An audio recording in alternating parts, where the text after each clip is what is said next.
Hello everyone, कैसे हैं आप सब लोग। मैं अनामिका विद्यार्थी वरीयर चैनल में आपका स्वागत करती हूं। दोस्तों, आज हम साइकोलॉजी के एक प्रमुख टॉपिक व्यक्तित्व को पढ़ेंगे। आपका कोई भी एग्जाम जिसमें साइकोलॉजी आता है तो इस टॉपिक से संबंधित क्वेश्चन प्रत्येक बार पूछे ही जाते हैं। तो चलिए हम व्यक्तित्व को पढ़ते हैं। सबसे पहले देखते हैं व्यक्तित्व। व्यक्तित्व पर्सनालिटी को ही व्यक्तित्व कहते हैं। व्यक्तित्व अंग्रेजी के पर्सनालिटी शब्द से लिया गया है, ठीक। और अंग्रेजी का ये जो पर्सनालिटी शब्द की उत्पत्ति है वो लैटिन भाषा के पर्सोना शब्द से हुई है। इसको याद रखिएगा, जिसका अर्थ होता है नकाब अथवा मुखौटा, ठीक है। अब हम यहाँ पर व्यक्तित्व की कुछ महत्वपूर्ण परिभाषाओं के बारे में जान लेते हैं और इसको याद करने की बहुत अच्छी हम आपको ट्रिक भी बताएंगे। सबसे पहले देखते हैं गिलफोर्ड जी ने व्यक्तित्व के बारे में क्या कहा है। इन्होंने कहा है व्यक्तित्व व्यक्ति के गुणों का समन्वित रूप है, ठीक है। किसका समन्वित रूप है? गुणों का। व्यक्ति के गुणों का समन्वित रूप है। अब याद करने की ट्रिक है, गिलफोर्ड, ग से गिल होता है और ग से गुण भी होता है, ठीक है। इससे आप लोग तुरंत देख के पहचान जाएंगे। जहाँ भी बात गुणों की जाएगी वहाँ पर आंसर गिलफोर्ड हो जाएगा। तो आपको अब गिलफोर्ड की परिभाषा तो बहुत अच्छी तरीके से याद हो गया होगा। अब देखते हैं G.W. आलपोर्ट जी क्या कहते हैं। तो दोस्तों, ये जो आलपोर्ट की परिभाषा है व्यक्तित्व की, ये सबसे ज़बरदस्त परिभाषा है।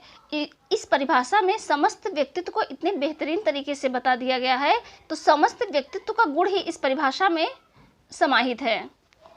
तो अब देखते हैं आलपोर्ट जी क्या कहते हैं। व्यक्तित्व व्यक्ति के अंदर उन मनोशारीरिक गुणों का एक गत्यात्मक संगठन है जो कि वातावरण के साथ अनूठा संबंध स्थापित करता है, ठीक है। व्यक्ति के अंदर उन मनोशारीरिक गुणों का एक गात्यात्मक संगठन है जो कि वातावरण के साथ इसका अनूठा संबंध स्थापित करता है। 1961 में थोड़ा सा इस परिभाषा में संशोधन किया गया। आलपोर्ट ने कहा, ये जो इन्होंने वातावरण के साथ अनूठा संबंध कहा है, ये जो वातावरण के अनूठा संबंध कहा है वातावरण के साथ, इसको इन्होंने हटाकर वहाँ पे क्या कर दिया, विशिष्ट व्यवहार व विचार के साथ अनूठा संबंध स्थापित करता है। मतलब परिभाषा थोड़ी सी उन्होंने चेंज कर दी। व्यक्तित्व जो होता है व्यक्ति के अंदर उन मनोशारीरिक गुणों का एक गत्यात्मक संगठन है जो कि विशिष्ट व्यवहार व विचार के साथ अनूठा संबंध स्थापित करता है। बाद में ये परिभाषा हो गई, ठीक है। तो ये जो आलपोर्ट की परिभाषा है वो बहुत ही फेमस परिभाषा है। अब देखिए विलियम वुडवर्थ, इन्होंने क्या कहा, व्यक्तित्व व्यक्ति के व्यवहार की समग्र विशेषता है। अब यहाँ V for William, V for Woodworth और वी फॉर व्यवहार, ठीक है। तो ये याद करना तो बहुत ही आसान है। इन्होंने क्या कहा था, व्यक्तित्व व्यक्ति के व्यवहार की समग्र विशेषता है। विलियम वुडवर्थ व्यवहार, ठीक। व्यक्तित्व व्यक्ति के व्यवहार की समग्र विशेषता है। तो ये तो आपको याद हो गया होगा। अब देखते हैं वैलेंटाइन जी ने क्या कहा। इन्होंने कहा, व्यक्तित्व को व्यक्ति की जन्मजात और अर्जित प्रवृत्तियों का योग बताया है। मतलब वैलेंटाइन का मतलब प्रेम होता है। प्रेम कुछ तो जन्मजात भी होता है और कुछ तो अर्जित होता है। ये याद करने की सिर्फ एक ट्रिक है, बाकी आप लोग जैसा ट्रिक बनाना चाहें दिमाग में फीड कर लीजिए तो आपको परिभाषा बहुत जल्दी याद हो जाएगा। देखिए दोस्तों, जो भी टॉपिक होता है उसमें से 3-4 परिभाषाएं हर टॉपिक से थोड़ा सा इम्पॉर्टेंट हो जाता है, लेकिन इतनी सारी परिभाषाएं याद नहीं हो सकती है। लेकिन अगर उससे संबंधित थोड़ा सा आप ट्रिक बना के याद करेंगे तो आपको चीज़ें बहुत जल्दी से याद हो जाएंगी और दिमाग में फीड भी हो जाएगा। तो यहाँ पर हमने 4 परिभाषाएं बताई जो कि थोड़ा सा ट्रिकी है और आपको बहुत जल्दी याद भी हो गया होगा। अगर नहीं याद हुआ है तो 1-2 बार वीडियो देखिए, आपको अपने आप याद हो जाएगा। याद करने की तो कोई ज़रूरत ही नहीं है, सिर्फ आप 2-3 बार इसको देख लीजिए। अब देखते हैं व्यक्तित्व को प्रभावित करने वाले कुछ कारक हैं, ठीक है। ये कारक कौन कौन सा है, वातावरण और वंशानुक्रम। जो हमारा जो व्यक्तित्व होता है उसमें कुछ तो वातावरण का प्रभाव होता है और कुछ हमारे वंशानुक्रम का प्रभाव होता है। जो हमारे पिताजी होते हैं उनका कुछ गुण आ जाता है हमारे व्यक्तित्व में, या दादा होते हैं उनका गुण आ जाता है। मतलब ये जो व्यक्तित्व होता है वो वंशानुक्रम चलता रहता है। तो इसमें वातावरण की भूमिका बहुत कम होती है, ओनली 20%, और जो वंशानुक्रमण की भूमिका होती है वो 80% होती है। किसी व्यक्ति की अगर पर्सनालिटी को देखते हैं तो आप देखेंगे उनके जो पिताजी होंगे, उनके दादाजी होंगे, ज़्यादातर चीज़ें उनसे मिलती जुलती रहती हैं, ठीक है। इसी आधार पर बताया गया है कि वंशानुक्रम की भूमिका 80% होता है और वातावरण की भूमिका ओनली 20% होता है। ठीक है, तो विलियम वुडवर्थ जो थे उन्होंने बताया कि व्यक्तित्व जो होता है वंशानुक्रमण इंटू वातावरण के बराबर होता है। ठीक है, व्यक्तित्व वंशानुक्रमण इंटू वातावरण के बराबर होता है। ये किसने बताया? विलियम वुडवर्थ ने। व्यक्तित्व का मनोविश्लेषणात्मक सिद्धांत सिगमंड फ्रायड ने दिया। ठीक है, व्यक्तित्व का जो मनोविश्लेषणात्मक सिद्धांत है वो सिगमंड फ्रायड ने दिया, और मनोविश्लेषणात्मक सिद्धांत को हम इसके पहले वीडियो में पढ़ा भी चुके हैं, उसको आप एक बार अच्छे से पढ़ लीजिएगा। अब देखते हैं व्यक्तित्व के प्रकार। दोस्तों, बहुत सारे मनोवैज्ञानिक हैं जिन्होंने अपने अपने तरीके से व्यक्तित्व के प्रकार को बताया है। अब व्यक्तित्व के प्रकार को बहुत ही ध्यान से पढ़िएगा, क्योंकि यहाँ से क्वेश्चन एग्जाम में प्रत्येक बार पूछता है।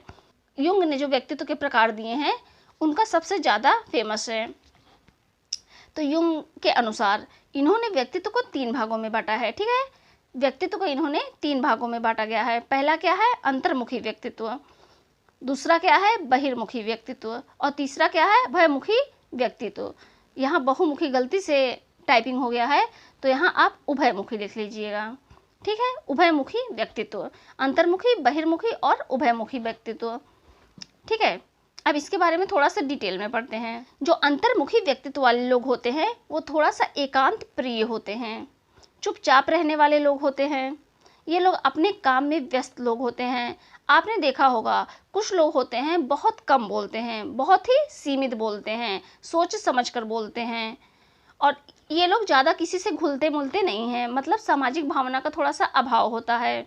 और जो बहिर्मुखी व्यक्तित्व के लोग होते हैं वो विनोद प्रिय होते हैं, बात बात में हंसी मजाक करते हैं, बहुत ज़्यादा बोलते हैं, समाज में लोकप्रिय होते हैं और समाज में उठते हैं बैठते हैं, उन्हें ये सब चीज़ करना बहुत अच्छा लगता है। आप भी अपने आसपास देखे होंगे कुछ लोग बहुत कम बोलते हैं, दूसरों से उतना खुल के बात नहीं कर पाते हैं, लेकिन कुछ लोग होते हैं जो लगातार बोलते ही जाते हैं, ना कुछ सोचते हैं ना समझते हैं। तो ऐसे लोग बहिर्मुखी व्यक्तित्व के कहलाते हैं। जो उभयमुखी व्यक्तित्व के लोग होते हैं वो न तो बहुत कम बोलते हैं और न तो बहुत ज़्यादा बोलते हैं, मतलब वो मध्यम वर्गीय टाइप के होते हैं। तो ऐसे लोग उभयमुखी व्यक्तित्व कहलाते हैं, जो कि न कम बोलते हैं न कि ज़्यादा बोलते हैं। तो अंतर्मुखी तथा बहिर्मुखी व्यक्तित्व दोनों का मिश्रण होता है उभयमुखी व्यक्तित्व वाले लोगों में। आई होप आपको ये चीज़ समझ में आया होगा कि ये जो युंग का व्यक्तित्व का प्रकार है अंतर्मुखी, बहिर्मुखी, उभयमुखी, ये आपको याद हो गया होगा। अब देखते हैं सेल्डन ने क्या कहा है व्यक्तित्व के बारे में। इन्होंने शरीर रचना के आधार पर व्यक्तित्व के 3 प्रकार बताए हैं। ठीक है, सेल्डन ने शरीर रचना के आधार पर व्यक्तित्व के 3 प्रकार बताए हैं। सेल्डन ने क्या क्या बताया है? पहला तो गोलाकृति जिसको कहते हैं एंडोमॉर्फी, दूसरा आयताकृति जिसे कहते हैं मेसोमॉर्फी, तीसरा लंबाकृति जिसको कहते हैं एक्टोमॉर्फी। ठीक है, तो गोलाकृति, ये जो व्यक्ति होते हैं वो थोड़े भोजन पसंद होते हैं, शौकीन मिजाज के होते हैं, परंपरावादी होते हैं, हंसमुख प्रकृति के होते हैं। जो आयताकृति के लोग होते हैं ये व्यक्ति प्रायः रोमांच प्रिय होते हैं, प्रभुत्ववादी होते हैं, जोशीले होते हैं, बात बात में क्रोधित हो जाते हैं, ऐसे लोग। ये जो लंबाकृति व्यक्तित्व वाले लोग होते हैं एक्टोमॉर्फी, यह व्यक्ति प्रायः गुमसुम, एकांत प्रिय, अल्प निद्रा वाले और एकाकी प्रकृति के होते हैं। अब इसको हम याद करने का आपको तरीका बता देते हैं। जो आसपास के आपके लोग हैं, जो आपके रिलेशन के लोग हैं, जो दोस्त हैं, उसमें बहुत सारे ऐसे लोग होंगे जो थोड़े गोल मटोल से दिखाई देते हैं। कुछ लोग होते हैं तो थोड़े थोड़े चौकोर से दिखाई देते हैं और कुछ लोग होते हैं लंबे लंबे से दिखाई देते हैं। ठीक है, तो आप उनकी एक इमेज बना लीजिए, कौन ज़्यादा गोल मटोल है, कौन आयताकृति टाइप का है और कौन लंबाकृति टाइप का है। अगर इसको आप एक बार दिमाग में इमेज किसी व्यक्ति का बना लेंगे तो आपको ये हमेशा याद रहेगा, कभी भूल पाएंगे ही नहीं। ठीक, अब देखते हैं स्प्रेंगर जी क्या कहते हैं। यहाँ स्प्रेंगर है, ठीक है, इन्होंने अपनी पुस्तक टाइप ऑफ मेन में 6 प्रकार के व्यक्तित्व का उल्लेख किया था, और ये व्यक्तित्व का जो उल्लेख किया था ये आपको बहुत ही ईजिली याद हो जाएगा। सबसे पहले इन्होंने बताया था सैद्धांतिक व्यक्तित्व। ठीक है, मतलब सिद्धांतवादी व्यक्तित्व जिसमें दार्शनिक आ जाते हैं, वैज्ञानिक आ जाते हैं, लेखक आ जाते हैं, साहित्यकार आ जाते हैं। अब आया दूसरा सामाजिक व्यक्तित्व, इसमें समाज सेवी, सामाजिक कार्यकर्ता, ये सारे लोग आ जाते हैं। ठीक है, अब जैसा कि नाम से ही पता चल रहा है आर्थिक व्यक्तित्व, आर्थिक व्यक्तित्व में कौन आएगा? उद्योगपति, व्यवसायी, दुकानदार, ये सारे लोग जो कि आर्थिक रूप से मजबूत होते हैं, अर्थ वाला सारा कार्य करते हैं।